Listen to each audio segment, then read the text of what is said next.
Hello students, I am Shilpi Raghuvanshi, your biology teacher. In last segment of video, we studied about respiration, and now this is the second part of our video. In this segment, we will discuss about the types of respiration. Okay, types of respiration start करने के पहले थोड़ा सा हम last video का recap करते हैं ताकि हम इसमें कंटिन्यूशन में इसको आगे पढ़ सकें. डेफिनेशन ऑफ रेस्पिरेशन हमने पढ़ा था. The process of releasing energy from food is called respiration. Then breathing process हमने पढ़ा था जो 2 टाइप का था, इनहालेशन एंड एक्सहालेशन. देन हमने पढ़ा difference between breathing and respiration.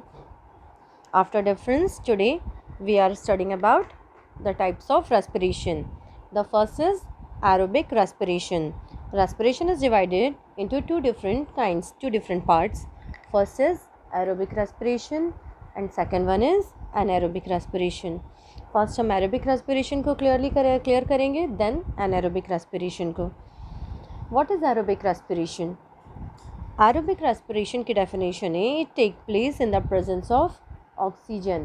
जो aerobic respiration होता है यह ऑक्सीजन की प्रेजेंस में होता है. ठीक है, मतलब कि नाम से समझ में आ रहा है एरोबिक रेस्पिरेशन. और ऐसे ऑर्गेनिज्म जो एरोबिक रेस्पिरेशन को परफॉर्म करते हैं, मतलब कि जो एरोबिक रेस्पिरेशन करते हैं उन ऑर्गेनिज्म को हम बोलते हैं aerobes because it take place in the presence of oxygen. ठीक है, एग्जाम्पल में ह्यूमन आपको दिख रहा है. हम लोग जितने हैं हम सब क्या करते हैं, एरोबिक रेस्पिरेशन परफॉर्म करते हैं. Aerobic respiration is the process of producing cellular energy involving oxygen.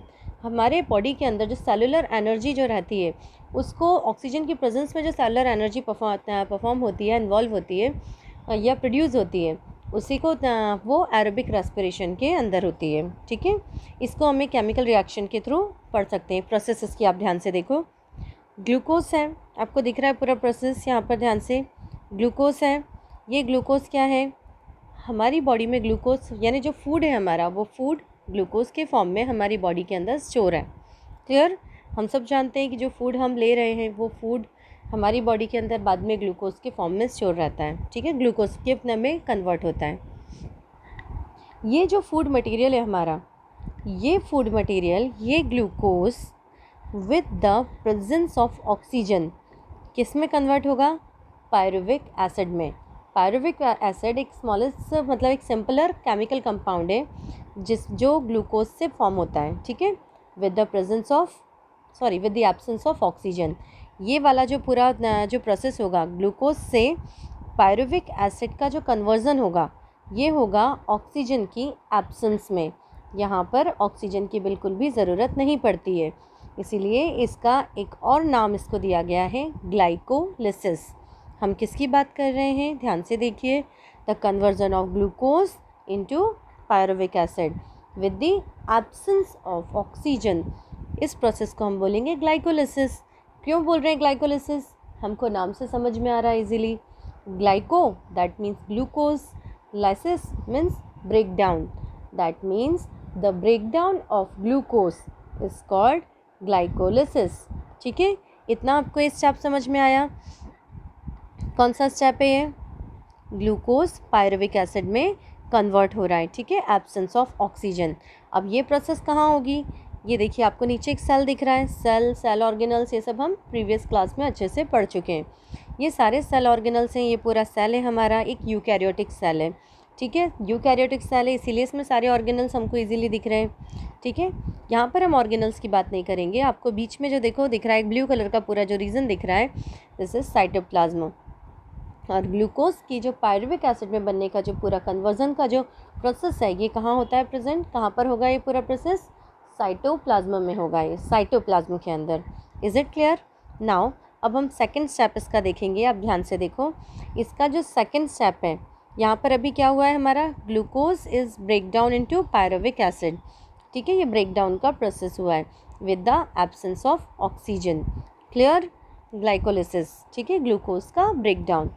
Now the another step is pyruvic acid. जो केमिकल कंपाउंड फॉर्म हुआ है it is converted into 38 ATP plus carbon dioxide and moisture या water vapour. Is it clear? ये किस में convert हो रहा है? पायरुविक एसिड 38 ATP में। अब ये कौन सा प्रोसेस है?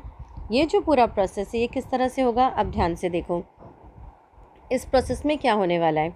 जो पायरुविक एसिड है, ये पायरुविक एसिड ऑक्सीजन की प्रेजेंस में, अब क्या है यहाँ पर, पहले हमारा ऑक्सीजन की एब्सेंस में था, but when pyruvic acid is converted into 38 ATP, carbon dioxide and water, this whole process is completed with the presence of oxygen.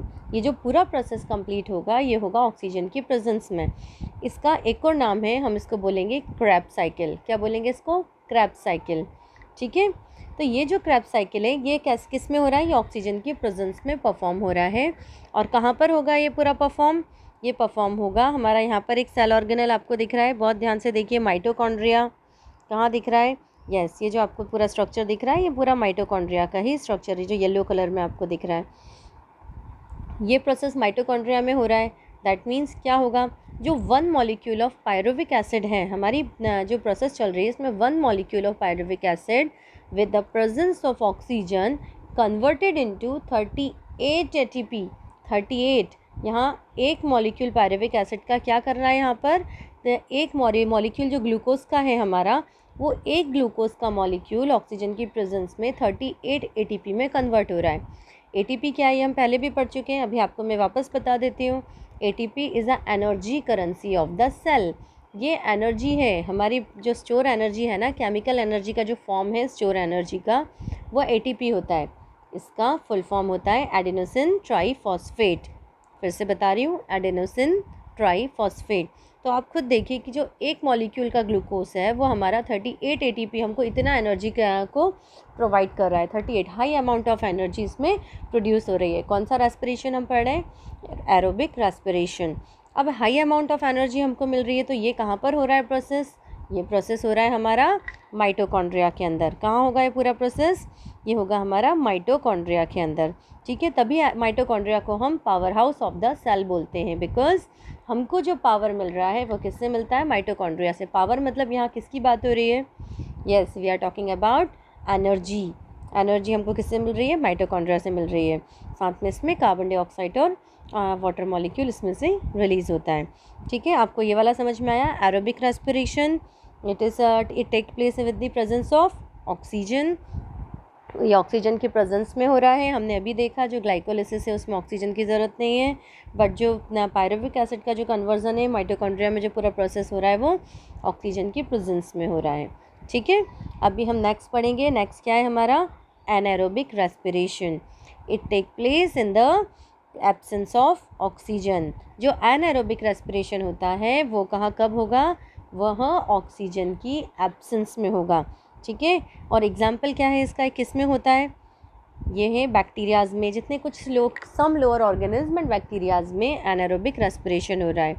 और ऐसे ऑर्गेनिज्म जो एनाएरोबिक रेस्पिरेशन को परफॉर्म कर रहे हैं, ठीक है, ऐसे ऑर्गेनिज्म जो एनाएरोबिक रेस्पिरेशन को परफॉर्म कर रहे हैं उन ऑर्गेनिज्म को हम बोलेंगे एनाएरोब्स। ठीक है, फॉर बैक्टीरियाज एंड कुछ लोअर ऑर्गेनिज्म के एग्जाम्पल हैं। आप देखो ध्यान से, बैक्टीरिया का स्ट्रक्चर है।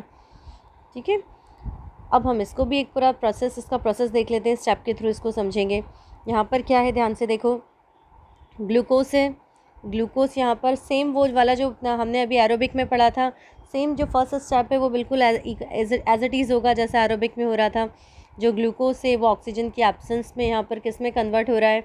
पायरुविक एसिड में कन्वर्ट हो रहा है। यहाँ पर भी ग्लाइकोलिसिस की प्रोसेस हो रही है, that means the break down of the glucose. मैंने अभी बताया लास्ट में आपको कि glycolysis means, glyco means glucose, lysis means break down, तो ब्रेक डाउन ऑफ ग्लूकोज। यहाँ पर भी ऑक्सीजन के एब्सेंस में हो रहा है। और क्या फॉर्म हो गया यहाँ पर? Pyruvic acid. इतना बिल्कुल सिमिलर था। अब जो पायरुविक एसिड है यहाँ पर भी अब ऑक्सीजन की एब्सेंस में ही पूरा ये कंटिन्यू होगा। ठीक है, अब यहाँ पर ऑक्सीजन कहीं भी प्रेजेंट नहीं है। क्यों प्रेजेंट नहीं है? बिकॉज हम क्या पढ़ रहे हैं? एनाएरोबिक रेस्पिरेशन। ये भी अब ऑक्सीजन की एब्सेंस में हो रहा है। और क्या फॉर्म करेगा ये पायरुविक एसिड? यहाँ पर ऑक्सीजन की एब्सेंस में लैक्टिक एसिड फॉर्म करेगा। क्या फॉर्म कर रहा है? Lactic acid plus 2 ATP। यहाँ पे देखो आप कितना लो अमाउंट में इतना एनर्जी फॉर्म हो रही है क्यों? क्योंकि ये एनारोबिक रेस्पिरेशन है और ये माइटोकॉन्ड्रिया में हो ही नहीं सकता है। तो ये जब तो हमको एनर्जी इससे बहुत ज़्यादा मिलेगी नहीं, तो इसमें हमको बहुत लो अमाउंट ऑफ एनर्जी मिलती है। ठीक है, यहाँ लैक्टिक एसिड एक क्या है? लैक्टिक एसिड एक केमिकल कंपाउंड है। इस केमिकल कंपाउंड का नेचर इस बात पर डिपेंड होता है कि यह एनारोबिक रेस्पिरेशन कहाँ हो रहा है। जो प्लेस है एनारोबिक रेस्पिरेशन के होने का, उस प्लेस के अकॉर्डिंग इस लैक्टिक एसिड का नेचर डिसाइड होता है। ठीक है, और बाद में ये लैक्टिक एसिड कहाँ जाके स्टोर हो जाता है? हमारे लिवर के अंदर। ठीक है, बाद में लैक्टिक एसिड हमारे लिवर के अंदर स्टोर हो जाता है। यहाँ पर हमको ये ध्यान देना है कि जो 1 मॉलिक्यूल ऑफ ग्लूकोज है वो यहाँ पर आफ्टर लैक्टिक एसिड हमको 2 ATP में देगा। बस कितने में कन्वर्ट होगा ये? ओनली 2 ATP में। क्लियर? यहाँ पर कोई डिफरेंस है? और ये पूरा प्रोसेस देखो आप किस तरह से हो रहा है। यहाँ पर 2 ATP मिला और साथ में लास्ट में वाटर मॉलिक्यूल मिला। एरोबिक में हमको कितना सारा एनर्जी मिल रहा था, और एनारोबिक में हमको वहीं पर 1 मॉलिक्यूल जो ग्लूकोज है वो क्या दे रहा है? सिर्फ 2 ATP प्रोवाइड कर रहा है। Is it clear? ये पूरा प्रोसेस भी हमारे सेल में ही हो रहा है, मसल सेल के अंदर। Clear? Now mode of respiration, कि रेस्पिरेशन के मोड्स क्या हैं या कितने टाइप के हो सकते हैं। ठीक है, किस किस तरह से होता है। First is cuticular respiration. Cuticle, हमको पता है कि स्किन की जो आउटर लेयर है वो क्यूटिकल है, तो वो रेस्पिरेशन जो स्किन के थ्रू होता है उसको हम बोलते हैं क्यूटिकुलर रेस्पिरेशन। एग्जाम्पल क्या है? अमीबा। ध्यान से देखो, आप सब ने अमीबा देखा हुआ है। ये इसके स्किन के थ्रू जो रेस्पिरेशन हो रहा है, स्किन दिख रही है, ऑक्सीजन इसके स्किन के थ्रू ही इसके अंदर जा रहा है क्यूटिकल के थ्रू, और कार्बन डाइऑक्साइड फिर इसके क्यूटिकल के थ्रू ही वापस से एटमॉस्फेयर में आ रहा है। तो this is called cuticular respiration. Example क्या होगा? Amoeba. Now next one is through gills. Gills के थ्रू जो रेस्पिरेशन होता है उसको हम बोलते हैं ब्रैंकियल रेस्पिरेशन। हम प्रीवियस क्लासेस में, बहुत छोटी क्लासेस से हम कंटिन्यू पढ़ते आ रहे हैं कि जो ब्रैंकियल रेस्पिरेशन है वो गिल्स के थ्रू होता है। और गिल्स के इसमें जितना भी जो हमारे एक्वेटिक एनिमल्स है लाइक फिशेस, इनमें गिल्स प्रेजेंट होते हैं। ये आप दिख रहा है डायग्राम में आपको कि गिल्स के थ्रू जो रेस्पिरेशन इसमें हो रहा है वो होता है ब्रैंकियल रेस्पिरेशन। एग्जाम्पल इसका fishes. The next one is through trachea. जो रेस्पिरेशन ट्रैकिया के थ्रू होता है उस रेस्पिरेशन को हम क्या बोल रहे हैं? Tracheal respiration. ठीक है, अब ये ट्रैकिया क्या है? यहाँ ध्यान से देखो, ये ट्रैकिया क्या दिख रहा है? ये ग्रास हॉपर है, इसका एग्जाम्पल है। यहाँ पर अंदर देखो बहुत फाइन ट्यूब्स दिख रही हैं। ये यहाँ पर इसमें एयर सैक्स प्रेजेंट होते हैं, स्पायरल्स आपको दिख रहे हैं, स्पैरिकल्स। तो ये जो ट्रैक्स दिख रहे हैं ना आपको, ट्रैकीज़, ये ट्रैकीज़ होते हैं बहुत फाइन ट्यूब लाइक स्ट्रक्चर जिनके थ्रू ग्रास हॉपर्स और इनमें रेस्पिरेशन होता है। तो इसको हम बोलते हैं tracheal respiration. Next one is most important, that is called through lungs. Lungs से जो रेस्पिरेशन होता है, दैट मीन्स ऑक्सीजन इनहेल करके हम कार्बन डाइऑक्साइड को एक्सहेल कर रहे हैं, और जो लंग्स के थ्रू हो रहा है उसको हम बोलते हैं पल्मोनरी रेस्पिरेशन। किस में होता है पल्मोनरी रेस्पिरेशन? ह्यूमंस में। हम लोगों में जो रेस्पिरेशन अभी हो रहा है उसको हम क्या बोलेंगे? Pulmonary respiration. ठीक है, कि ऑक्सीजन अंदर जा रहा है, फिर वो ऑक्सीजन हमारे सेल्स में जाएगा, सेल्स में जाने के बाद वो हीमोग्लोबिन के साथ पहले वो एक बॉन्ड बनाएगा, फिर हीमोग्लोबिन के साथ वो पूरा बॉडी में ब्लड के अंदर जाएगा, फिर वहाँ से कार्बन को कलेक्ट करके कार्बन डाइऑक्साइड फॉर्म करेगा, फिर वो वापस से डिफ्यूज़न के थ्रू हमारी बॉडी के बाहर आएगा। तो this all process is called pulmonary respiration, जिसको हम अभी आगे नेक्स्ट वीडियो में बहुत अच्छे से एलैबोरेट करके पढ़ेंगे। ठीक है, ओके, थैंक यू।